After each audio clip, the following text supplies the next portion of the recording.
How had the boy conceived it?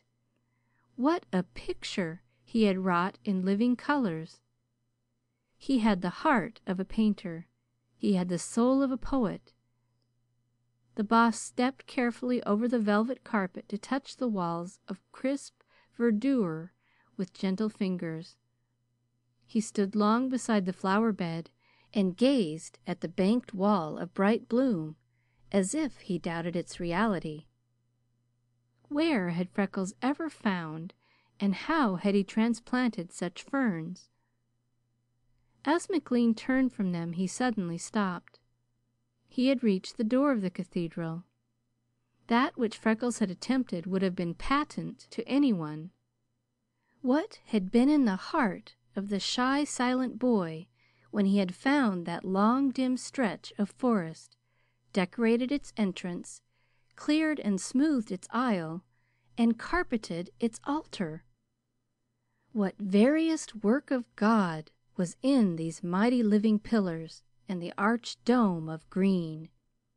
How similar to stained cathedral windows were the long openings between the trees, filled with rifts of blue, rays of gold, and the shifting emerald of leaves.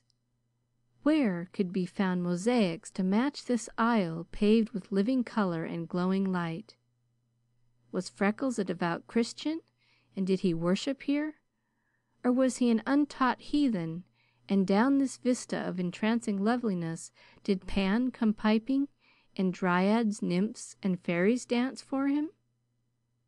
Who can fathom the heart of a boy?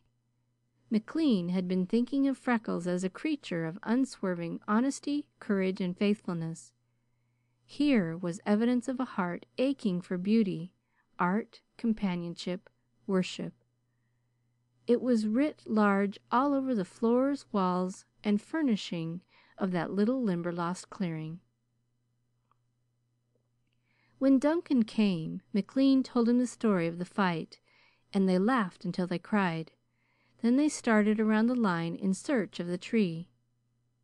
Said Duncan, "Now the boy is in for sore trouble." "I hope not," answered McLean. "You never in all your life saw a cur whipped so completely. He won't come back for the repetition of the chorus. We surely can find the tree. If we can't, Freckles can. I will bring enough of the gang to take it out at once. That will ensure peace for a time at least. And I am hoping that in a month more the whole gang may be moved here. It soon will be fall, and then, if he will go, I intend to send Freckles to my mother to be educated. With his quickness of mind and body, and a few years' good help, he can do anything. Why, Duncan, I'd give $100 bill if you could have been here and seen for yourself." "Yes, and I'd 'a' done murder," muttered the big teamster. "I hope, sir, ye will make good your plans for Freckles, though I'd as soon see ony born child o' mine ane taken from our home. We love the lad, me and Sarah." Locating the tree was easy because it was so well identified. When the rumble of the big lumber wagons passing the cabin on the way to the swamp wakened Freckles next morning, he sprang up and was soon following them. He was so sore and stiff that every movement was torture at first, but he grew easier and shortly did not suffer so much. McLean scolded him for coming, yet in his heart triumphed over every new evidence of fineness in the boy. The tree was a giant maple, and so precious that they almost dug it out by the roots. When it was down, cut in lengths, and loaded, there was yet an empty wagon. As they were gathering up their tools to go, Duncan said, "There's a big hollow tree somewhere mighty close here that I've been wanting for a watering trough for my stock. The one I have is so small. The Portland Company cut this for elm butts last year, and it's 6 feet diameter and hollow for 40 feet. It was a buster. Well, the men are here, and there is an empty wagon. Why mightn't I load it on and take it up to the barn as we pass?" McLean said he was very willing, ordered the driver to break line and load the log, detailing men to assist. He told Freckles to ride on a section of the maple with him. But now the boy asked to enter the swamp with Duncan. "I don't see why you want to go," said McLean. "I have no business to let you out today at all." "It's me chickens," whispered Freckles in distress. "You see, I was just after finding yesterday from me new book, and there ain't any too many in the swamp. There's just a chance that they might be in that one." "Go ahead," said McLean. "That's a different story.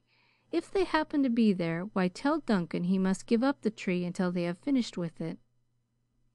Then he climbed on a wagon and was driven away. Freckles hurried into the swamp. He was a little behind, yet he could see the men. Before he overtook them, they had turned from the west road and had entered the swamp toward the east. They stopped at the trunk of a monstrous prostrate log. It had been cut 3 feet from the ground, over 3/4 of the way through, and had fallen toward the east, the body of the log still resting on the stump. The underbrush was almost impenetrable, but Duncan plunged in and with a crowbar began tapping along the trunk to decide how far it was hollow, so that they would know where to cut. As they waited his decision, there came from the mouth of it, on wings, a large black bird that swept over their heads. Freckles danced wildly. "It's me chickens! Oh, it's me chickens!" he shouted. "Oh, Duncan, come quick! You've found the nest of me precious chickens!" Duncan hurried to the mouth of the log, but Freckles was before him. He crashed through poison vines and underbrush regardless of any danger, and climbed on the stump. When Duncan came, he was shouting like a wild man. "It's hatched!" he yelled. "Oh, me big chicken has hatched out me little chicken! And there's another egg! I can see it plain! And oh, the funny little white baby! Oh, Duncan, can you see me little white chicken?" Duncan could easily see it. So could everyone else. Freckles crept into the log and tenderly carried the hissing, blinking little bird to the light in a leaf-lined hat. The men found it sufficiently wonderful to satisfy even Freckles, who had forgotten he was ever sore or stiff, and coddled over it with every blarneying term of endearment he knew. Duncan gathered his tools. "Deal's off, boys," he said cheerfully. "This log mauna be touched until Freckles' chaukies have finished with it. We might as weel gang. Better put it back, Freckles. It's just out, and it may chill. Ye will probably hae twa the morn." Freckles crept into the log and carefully deposited the baby beside the egg. When he came back, he said, "I made a big mistake not to be bringing the egg out with the baby, but I was fearing to touch it. It's shaped like a hen's egg, and it's big as a turkey's, and the beautifulest blue, just splattered with big brown splotches, like me book said, precise. Bet you never saw such a sight as it made on the yellow of the rotten wood beside that funny, leathery-faced little white baby." "Tell you what, Freckles," said one of the teamsters, "have you ever heard of this Bird Woman who goes all over the country with a camera and makes pictures? She made some on my brother Jim's place last summer, and Jim's so wild about them he quits plowing and goes after her about every nest he finds. He helps her all he can to take them, and then she gives him a picture. Jim's so proud of what he has, he keeps them in the Bible. He shows them to everybody that comes and brags about how he helped. If you're smart, you'll send for her and she'll come and make a picture just like life. If you help her, she will give you one. It would be uncommon pretty to keep after your birds are gone. I don't know what they are. I never see their like.